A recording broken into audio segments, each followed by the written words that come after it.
మిరియాల చారు. అది ఎలా చేయాలో చూపిస్తాం. చింతపండు నానబెట్టుకుందాం నీళ్ళల్లో. కరివేపాకు 2 రెమ్మలు, ఒక చిన్న కట్ట కొత్తిమీర, ఒక అర స్పూన్ జీలకర్ర, 2 స్పూన్లు మిరియాలు, ఒక ఎల్లిపాయ గడ్డ. చింతపండు నానలోపు మనం మిక్సీ పట్టి పౌడర్ చేసుకుందాం.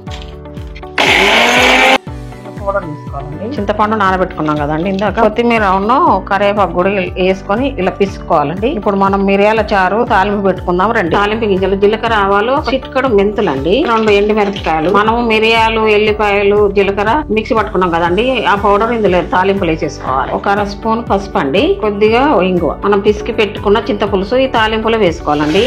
ఇప్పుడు రుచికి సరిపడా ఉప్పు వేసుకోవాలండి. ఈ మిరియాల చారు మరిగేలోపు రైస్ పెట్టుకుందామండి. మిరియాల చారు మరగడం అయిపోయిందండి. ఇంకా మనం స్టవ్ బంద్ చేసుకుందాం. మిరియాల చారు అయిపోయిందండి. మనకు జలుబు చేసిన, నోరు చప్పబడిన, గొంతు నొప్పి ఉన్న ఈ మిరియాల చారు తింటే చాలా ఉపయోగం అండి. మీరు కూడా చేసుకొని కామెంట్ బాక్స్ లో తెలపండి.